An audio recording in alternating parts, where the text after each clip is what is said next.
Yang saya mau tanyakan Bapak Pendeta Esra Soru, tadi dikatakan bahwa kalau dia adalah orang Kristen Ortodoks, bahwa kita percaya bahwa Alkitab itu adalah firman Allah.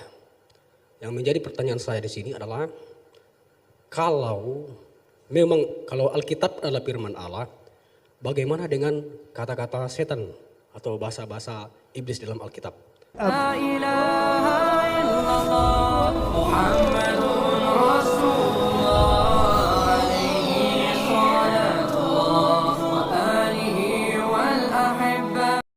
Assalamualaikum warahmatullahi wabarakatuh. Masih kembali di channel terbaru saya. Terima kasih pada teman-teman masih setia menonton, mendukung, menyaksikan konten dari channel ini. Mudah-mudahan kabar sahabat muslim di sini selalu dalam lindungan Allah Subhanahu wa taala. Amin ya rabbil alamin.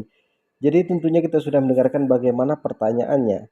Kita percaya Alkitab adalah firman Allah. Lalu bagaimana dengan kata-kata setan di dalam Alkitab? Apakah itu juga firman Allah? Karena dibilang dia kitab suci, dia benar-benar semua di situ firman dari Allah, perkataan dari Allah, tidak bisa dicampurkan. Tapi di dalam Alkitab ada perkataan manusia, ada perkataan malaikat, ada perkataan setan, ada perkataan Tuhan. Apakah ini yang dinamakan kitab suci? Nah, jadi kepada teman-teman di sini jangan kemana-mana dulu, silahkan tonton sampai selesai agar kita tidak gagal paham. Tapi sebelum kita lanjutkan, silahkan tekan tombol subscribe-nya, bunyikan tanda lonceng dan silahkan dibagikan videonya. Selamat menyaksikan. Yang saya mau tanyakan Bapak Pendeta Esra Soru, tadi dikatakan bahwa kalau dia adalah orang Kristen Ortodoks, bahwa kita percaya bahwa Alkitab itu adalah firman Allah. Yang menjadi pertanyaan saya di sini adalah, kalau Alkitab adalah firman Allah, bagaimana dengan kata-kata setan atau bahasa-bahasa iblis dalam Alkitab? Alkitab itu firman Allah, tapi kita harus mengerti apa definisi Alkitab itu firman Allah. Waktu kita mengatakan Alkitab adalah firman Allah, itu kita tidak bermaksud bahwa semua di dalamnya adalah kata-kata verbal dari Allah. Karena ada kata-kata manusia, kata-kata setan, kata-kata malaikat. Ya. Nah, tapi definisi dari Alkitab adalah firman Allah, artinya bahwa semua isi Alkitab itu bersumber dari Allah. Oke, kitab Kejadian, datanglah setan atau ular di Taman Eden lalu ngomong kepada Hawa. Siapa penulis kitab Kejadian? Musa. Apakah Musa waktu itu sudah hadir? Belum. Terus Musa tahu dari mana setan ada ngomong begini? Musa tentu tahu dari Tuhan. Karena kata-kata setan itu Musa tahu dari Tuhan, Tuhan yang kasih tahu Musa dan Musa tulis, maka atas dasar Tuhan kasih tahu Musa atau atas dasar sumbernya Tuhan, maka Alkitab disebut sebagai firman Tuhan. Itu definisinya. Jadi nanti mau kata-kata malaikat, kayak setan, kayak manusia, yang penting itu dicatat atas ilham Roh Kudus. Sumbernya dari Tuhan, maka kita menyebut Alkitab firman Tuhan. Jadi kita tidak menganggap bahwa seluruh kata-kata itu di situ memang kata-kata Tuhan secara verbal. Kita sudah mendengarkan bagaimana penjelasan dari Pendeta Esra Soru ini. Jadi kepada teman-teman di sini silahkan dibagikan videonya agar banyak saudara kita yang melihat dari muslim ataupun non-muslim. Jadi kitab suci ini dikatakan suci, dia itu betul-betul di situ perkataan dari Allah. Tidak ada dicampur dengan perkataan manusia, nabi, kemudian ada malaikat, ada setan, ada Tuhan. Kalau sudah dicampur, ini bukan lagi firman Tuhan. Ini bukan lagi kitab suci. Karena semua perkataan ada di situ.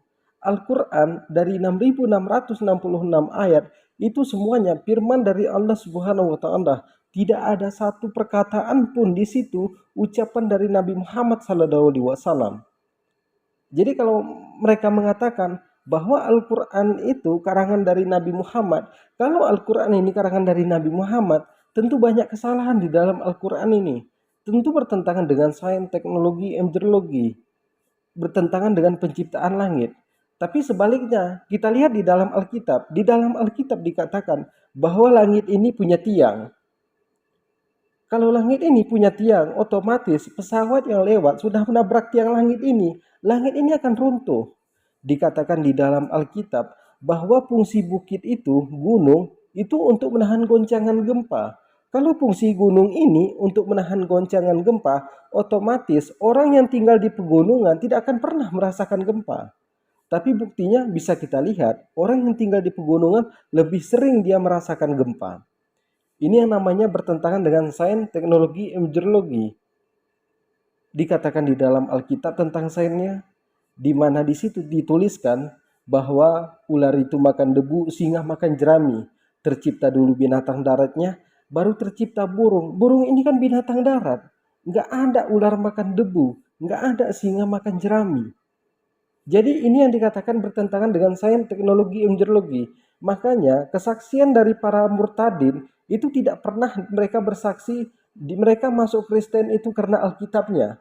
Tapi alasan mereka masuk Kristen itu bertemu dan bermimpi dengan Yesus. Nanti bermimpinya di Indonesia, bertemunya ketika mereka itu mengatakan umroh. Tapi di mereka yang murtad ini kan tidak pernah umroh, tidak taat beragama. Rumusnya orang murtad itu cuma satu jengkal, cocok di perut, cocok di bawah perut, maka mereka itu pindah ke agama Kristen. Bukan kita itu mengejek saudara kita yang di Kristen, tapi inilah kenyataannya.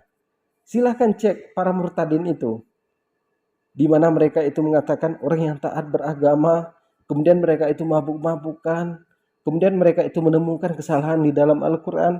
Ketika kita tanya kesalahan mana, di ayat mana, di surat apa, mereka tidak mampu menjawabnya.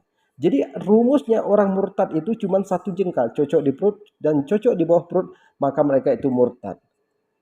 Nah, jadi kepada teman-teman di sini, sekali lagi bukan kita mengejek, tapi seperti inilah kenyataannya dan faktanya.